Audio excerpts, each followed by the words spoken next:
Well, good day to one and all. I've been looking out the window. It's a pretty spring day here at Mount Vernon, and well, I hope that all of you are well at home. I walked through the gardens and I saw the tulips and the hyacinths blooming. Such joy in this time of uncertainty. You know, it's been 2 years since Parliament sent taxes to us in the colonies, and well, we don't mind paying taxes, of course. We are proud and loyal subjects of His Majesty King George, but Parliament isn't our elected governing body. The Colonel and others in the government are planning a boycott of goods from London until all this blows over. Do you know, the Colonel, in times of uncertainty, well, he often looks to the ancients. He was quoting Seneca the other day. He said, "Fire is the test of gold, and adversity strong men." Well, and ladies too, I suppose. So I hope that we'll all remember that in this time of great uncertainty. But what a pleasure it is to have everyone here, and I hope I can answer questions that you might have. I'm afraid the Colonel is out at his farms, the children at their music lessons, so I thought we could take some time for conversation. Ah, our dear friend Ziva, age 6, wants to know, did I have money to buy things that I needed? Well, Mount Vernon is a farm, but a prosperous one at that. But we don't have large store boxes full of gold and silver coins. All of our riches is in our land. At one time, Mount Vernon was a tobacco plantation, but Colonel Washington has determined that it's far too risky. It's ruinous to the soil, and well, he'll confess he could never produce the broadleaf, sweet scented kind. Well, we grow wheat now here at Mount Vernon. It's ground to flour at the mill, sold here in the colonies, down in the islands. And so that is where our wealth comes from. The Colonel is a farmer more than anything else, though I tend to refer to him by his military title. What's the next question? Mandy would like to know if I knew that Major Chamberlain was intending on introducing me to Colonel Washington. I think the Major was made partner to divine providence in that situation. My first impressions of meeting Colonel Washington, frankly, well, it wasn't love, it was pity. You see, the Colonel was then in the army and suffering terribly from the camp fevers that plagued the soldiers. Well, ladies, of course, are brought up to be family doctors, and after inquiring the nature of his malady, I mixed up a little remedy, took it right from my hand without question. It eased his illness a good deal, and well, after that, he was persuaded to stay and dine. And it was very quickly after that I knew I had found in him a worthy partner, as well, and as just important to me, a father to my 2 young children. What was one quality in George Washington that I say I admire the most? His constancy.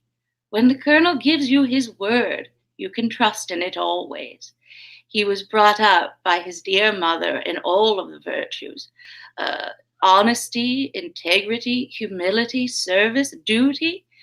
But his constancy, I know in all things that I can rely upon him, including, as I said, my children's future.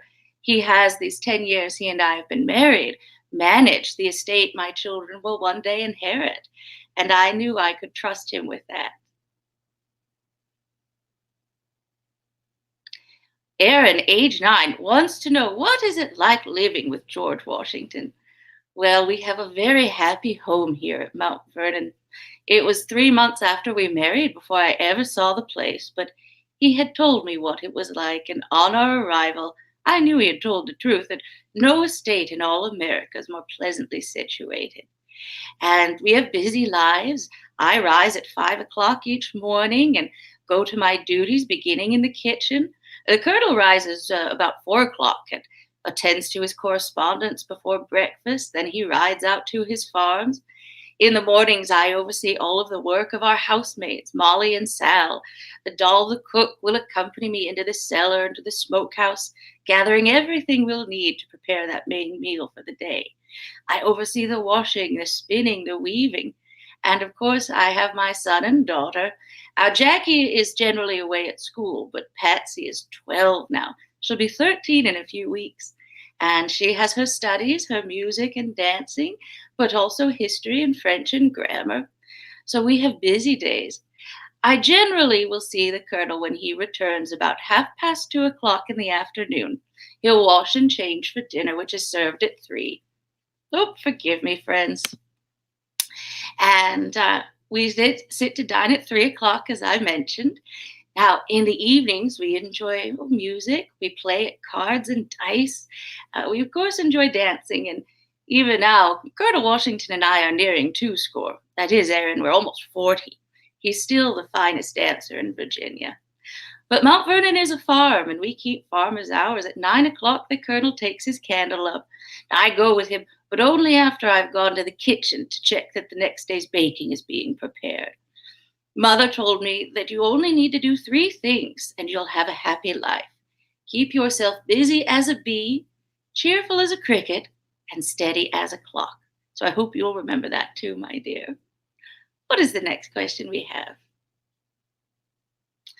My friend Sky would like to know, Martha, what are your favorite hobbies when I have the time? Well, we do a great deal of plain sewing here at Mount Vernon. The clothing for those on our farms must be prepared. 1 set of linen, 1 set of wool clothes each year. But when I have the time, I like fancy work. I enjoy quilting and embroidery, and I like to do needlepoint. I'm making a set. I plan to make 2 dozen chair cushions with a scallop shell pattern I designed. So I enjoy needlework. I also take 1 hour every day in my prayers and meditations. One other thing my mother taught me to do. You see, ladies are responsible for the care of their families. We feed them, we clothe them. As I said, we are family doctor. Mother said that to have the strength to do all of that, you must take 1 hour for yourself each and every day. And I've heeded that advice all my life.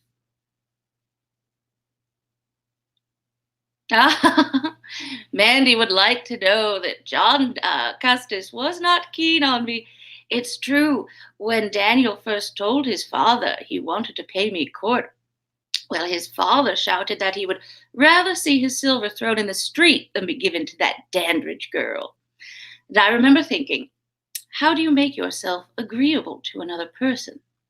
Find out what they love and ask their advice on it. And for all of his eccentricities, old John Custis was the finest gardener in all of America. The gardens at Custis Square, oh, they're as beautiful as those at the governor's palace. So one day I took myself there and I began to ask him questions. When should I prune? How should I plant? Within a fortnight, Daniel's friend, Mr. Power, got a letter from his friend. Daniel got a letter from his friend, Mr. Power, excuse me. And indeed, the letter said that I had made a prudent speech. And because of it, John Custis now thought Miss Dandridge the finest girl in all the colony. So, well, I think I handled the situation very well. Well, Penny would like to know what my favorite season. Well, in some ways, it is this season now, spring, after the long winter, everything coming alive. And of course, it was in April 10 years ago that I first came here as a bride. I'll never forget that when we got to the west gate, Colonel Washington signaled to the driver to stop the carriage. The children and I saw Mount Vernon for the very first time. I thought, why, it looks like a jewel sat on green velvet. But of course, in the summertime come our roses, the fruits ripening, and we will pickle and dry, preparing everything for the long winter that will come. In the autumn, though, we sit out on the side of our house overlooking the river and watch as the trees grow golden and red and the shadows long on the lawn. Of course, winter is very special to Colonel Washington and I. We were married in the winter time, you know. We married on Twelfth Night.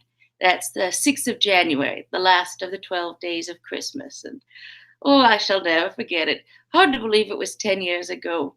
I wore a gown made of gold brocade, and Colonel Washington wore blue velvet. With his red hair and blue eyes, it looked very fine, and we danced a minuet by candlelight. So I am very fortunate that each and every season brings many happy memories of the Colonel and I. How many children do I have? Well, I married my first husband, Mr. Custis, when I was but 18, and I had 4 babies in 6 years. Sadly, our eldest two, a son and a daughter, died very young. My Daniel, who was named for his father, was not quite 3, and that was in 54. And 3 years later, my poor little Fanny was taken just after she turned 4. It was only a few months after that that poor Mr. Custis died as well, and I was left a widow with 2 children, Jackie and Patsy. They were under the age of 3, both of them. And I knew then, when I married, I was seeking not only an agreeable consort for life, but a father for them. And well, it's been 10 years, and I've never once regretted my decision. Well, it isn't the tax itself. It's a very small tax on tea, glass, paint, lead, and fine writing paper. It is that the tax originates in the Parliament, or going back to the time of King John the Tyrant and the Magna Carta. The ancient right of every subject is that there can be no taxation without representation. Here in Virginia, the king appoints our royal governor, of course, but the freeholders of the colony elect the House of Burgesses. Colonel Washington has been a member of the Burgesses now for 10 years. If these taxes had come from the House of Burgesses, there'd be no grumbling at all. But because we are being taxed without our consent, that is the trouble. What I find most interesting about the situation, you see, when I was a girl, we 13 colonies thought of ourselves almost like 13 different countries. Well, now even the men of Massachusetts are writing letters to the men of Pennsylvania and indeed Virginia. It seems as we are being taxed together, we shall stand together against this tyranny. And it's such a strange, but a fine thing for everyone to stand against such things together. Where do I get my clothes? Well, almost everything I order from Mrs. Shelbury. She's my seamstress on Dean Street. That's in Soho, London. Of course, there are mantua makers in Williamsburg, Mrs. Hunter and Mrs. Vaughan down in New Kent. It seems, though, if we are going to boycott goods from London, I'll have to write to Mrs. Shelbury. I can't place an order now. So I'll be very pleased to make do with the fine work that can be produced here. Do you know, Colonel Washington has long felt that the colonies are far too dependent upon imported goods. He feels that everything that's a necessity can be produced right here in Virginia. He's always experimenting with crops. We have a blacksmith shop to make our tools. And perhaps pretty soon we'll all be decked out in homespun. I would be very proud to wear American cloth. My favorite part of living at Mount Vernon? Well, that I have seen my children grow up there, happy and, for the most part, healthy. To be about the house and overseeing my duties, to know that I am, by doing my duty, providing for not only Colonel Washington and the children, but everybody here. I like to be of use. Mother always said that the best education any child can have is to be of use in the world. And I like to make sure that at the end of each day, I can look myself in my looking glass and say, today I have done my best duty. Now, it's a beautiful place as well, overlooking the river. I'll never forget, the first time the Colonel and I met, I asked him, I had never traveled more than 30 miles from where I'd been born. And the Colonel, of course, came from the northern part of Virginia. And I asked if it was, much like Williamsburg and New Kent County. He paused a moment and he said, well, no, Mrs. Custis. It's very different here. Your plantations lie low along these rivers, the James, the York, the Pamunkey. My Mount Vernon sits high on a ridge. Very healthful breezes all year long. I don't think he realized it, but that soldier was laying a stratagem that I would love this place, to go about our kitchen garden and see everything growing. Well, it's a very fine existence we have here. Do I teach my children at home and what are their favorite activities?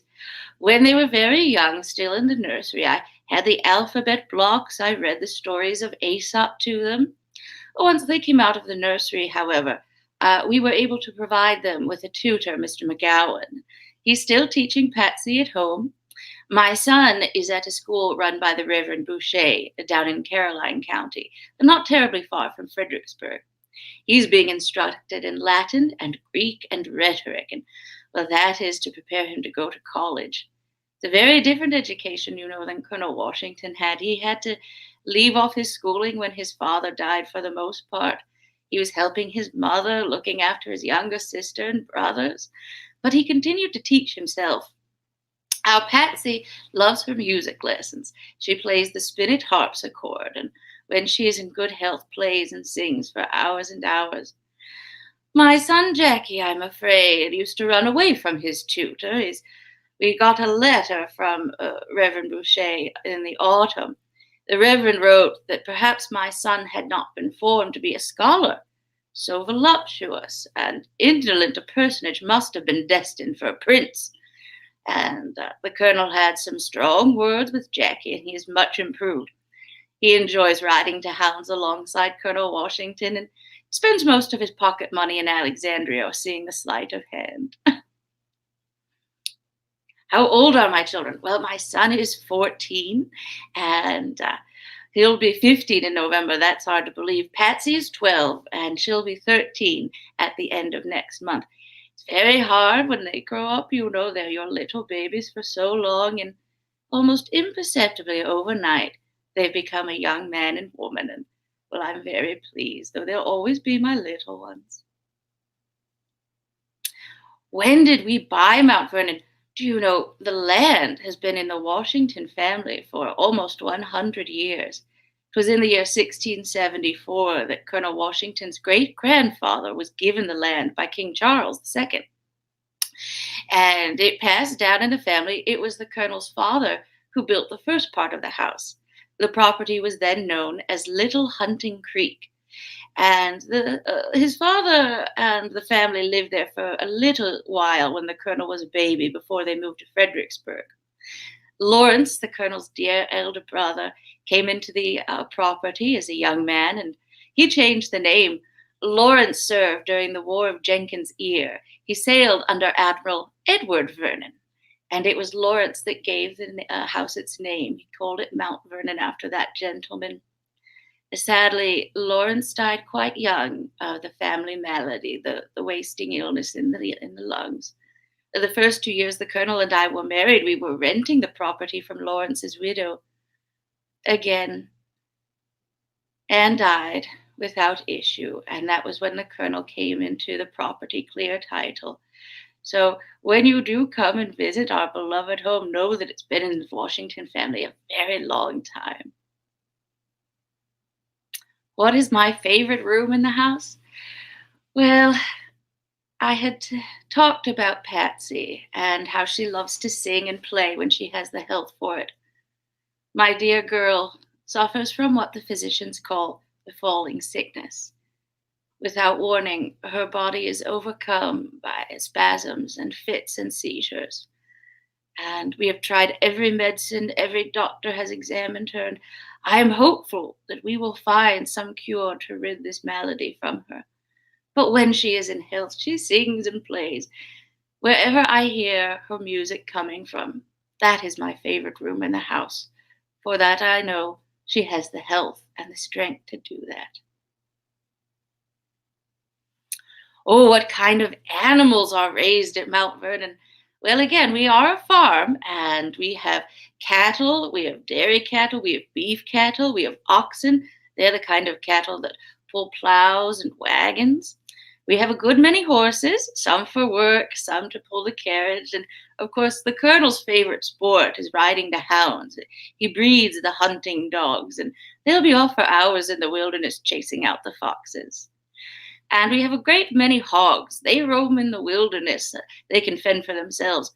I cure 400 hams every single year. And so I've always prided myself on our smokehouse.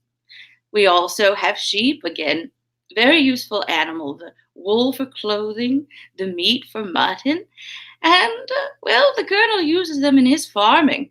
He'll put them on a field he's not growing anything on, and he'll plant pasture grasses. The manure they leave behind is very good for the soil. Colonel Washington says that any farmer can be King Midas if only he has the right manure. So we have many farm animals. The dogs, not only the hunting dogs, but we also have our rat terriers. If you ever come to Mount Vernon when you're in the house, be very quiet. You might hear them yapping down in the basement. We keep them so they chase off the vermin from the food. And I have a little lap dog called Chloe, and she doesn't do any work, I'm afraid. We would like, next time we're in Williamsburg, to see if we can get a parrot for Patsy. The ship's captains capture them in the islands, and I thought she would like one of those. So we have many animals here.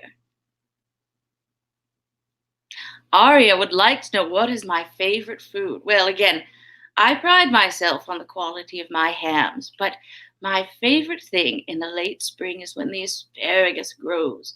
Oh, the best part of living in the country, as you know, is fresh vegetables. I also have something of a sweet tooth. I had mentioned that Colonel Washington and I were married on Twelfth Night on the 6th of January. And on that day, at a party, you always serve a great cake. Doll is the cook here. She does almost all of the baking and cookery, but I put my own hand to my great cake. And it's quite a great cake indeed. The undertaking is something you begin a few weeks before. It calls for 40 eggs, 4 pounds of butter, 4 pounds of sugar, 5 pounds of flour, and to that you add candied fruit peels and nuts. And once it's baked, you want to douse it every day for a week with brandy before you put the icing on. It's very rich and it serves many, and I enjoy that as well. Lily from South Carolina would like to know if I've ever played board games. Oh, the most royal game of goose. And everyone has a token, and you go around a board. Sometimes you may pay a toll to cross one piece. Others, oh, you might get a penalty and have to go back. And so I certainly have. We enjoy playing games. All the boards with dice and cards as well. Oh, did I make any decorating decisions? Oh, of course, the Colonel and I, when we first came to Mount Vernon, we only stayed about a week and a half before going back to Williamsburg. You see, before making any decisions on the paint and papers, he wanted my opinion, what furniture I should bring up from Williamsburg, what we ought to order. And we ordered enough wallpaper that first year to cover every single room in the house. So when you see all the bright blues and greens, oh yes, I've most certainly had my stamp of approval on them. Of course, we live in Virginia, not Puritan New England. We like what is fashionable and in the best taste. Does he have a sense of humor? He most certainly does. Oh, I can laugh about it now. One day, I was going into the dining room. It was almost time to sit down for dinner. I have a ham boiled every single day. And I looked at the table, and there was no ham to be seen. I asked our butler, Breechy, where is my ham? Has it been delayed in the kitchen? And Breechy didn't want to tell me. One of the Colonel's dogs got up in the kitchen, snatched my ham off the table there, and ran around with everybody chasing after him. I was furious. Well, when I told Colonel Washington, he threw his head back, he clapped his hands, he said the whole scene sounded charming. When you come to Mount Vernon, you will find that we do not have our dog kennels near to the house anymore because of that. What is my daily life? Well, as I said, they're busy days. I rise each morning before dawn, and the first thing I do is check that the chimney is smoking in the kitchen.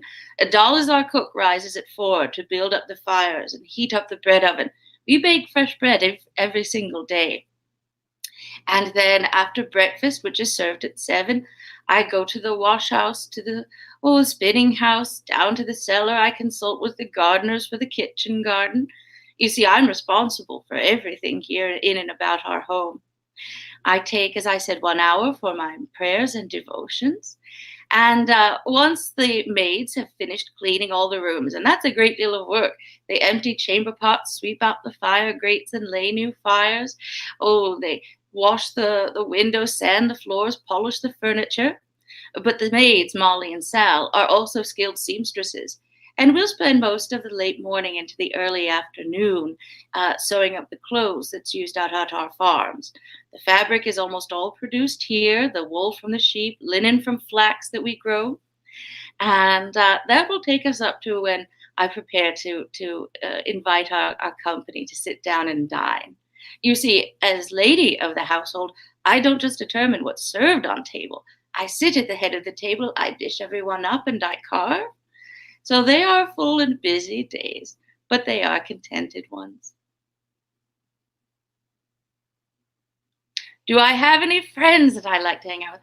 Oh, yes, Judo. One of my dearest friends happens to be our nearest neighbor. Mrs. Fairfax has been known to me a long time.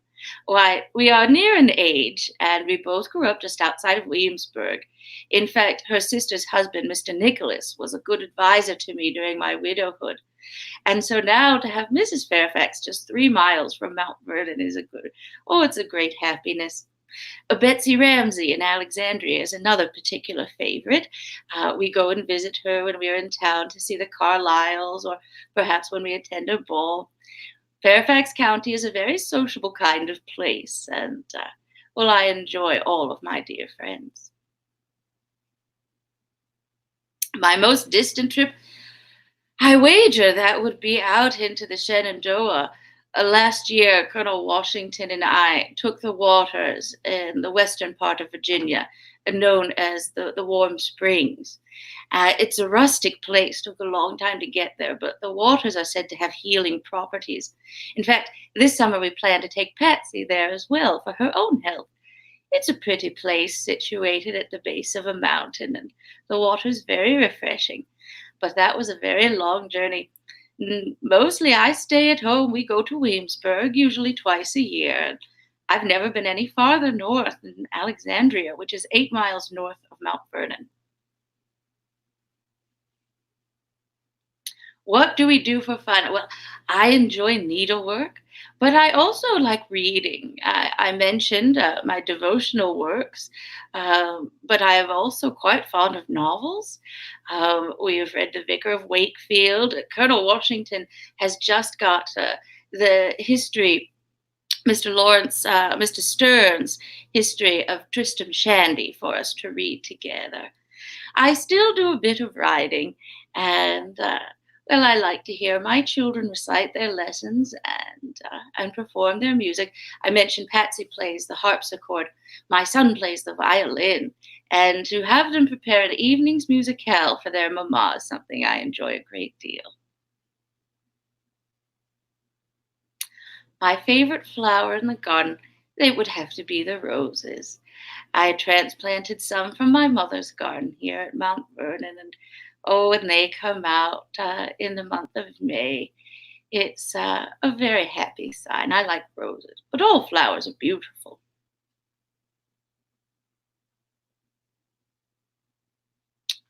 Were any of my family affected by the plague? You know, it's a very slender thread that binds us to this earthly plane. We all of us have our allotted span, and I am no stranger to sickness. I had mentioned I lost two children to illnesses when they were very young. And of course, my first husband was taken in a fever that seemed to have set off an undetected malady of the heart. Colonel Washington has had and survived the dread smallpox. That is the great illness everyone fears. And he is encouraging me to have my son Jackie inoculated before Jackie goes to college.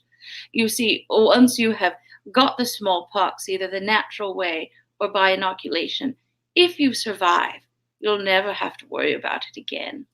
So I have indeed seen a great deal of illness in my family, and I put my trust in God and work my cures. We are fortunate in Alexandria We have Dr. Rumney in town. He's a very dear friend of ours. The Colonel's own physician, Dr. Craik, had a fine education. And so we are fortunate that we have many resources when illness strikes. But I know that fear and that uncertainty very well. How often do we get to Williamsburg? We go down generally twice a year. You see, as Colonel Washington serves in the House of Burgesses, he is called by the governor to meet and to engage with the legislature. I try and go down as often as I can with him. You see, I was born and raised about 25 miles from Williamsburg, so I have many dear friends and family still down in we call it the great metropolis.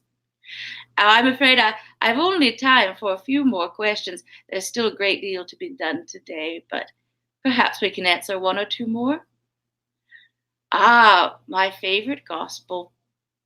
Well, I think it is the one that reminds us to love one another, to remember that we are all part of one great family. And I think that would be the one I would answer. Do we have one more question?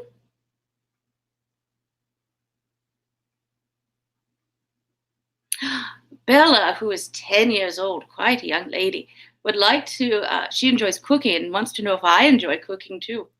Well, I do indeed. I don't do as much as I used to. Now, Bella, when I was your age, I was the eldest in my family, and I had three brothers before my sister was born. So mother drilled into me everything of household management and economy. I learned to spin, to weave, to be a perfect mistress of my needle, and of course to cook, to salt, to smoke, to cure, everything that you've got to do, pickling and drying. So, as I said, here at Mount Vernon, our cook is named Doll, and she's teaching her daughter Lucy how to be a cook. But there are times when I most certainly do put my own hand to the cooking, and that's a way to show a particular guest a good honor or note a special day. Well, friends, I am afraid my duties do call me away once more, but it has been a great pleasure to have this time with all of you. We are very much sorrowful that we cannot welcome you at Mount Vernon right now. But let us remember, as the Colonel did last week, what Seneca said. Fire is the test of gold, adversity of strong men. Thank you all for coming today.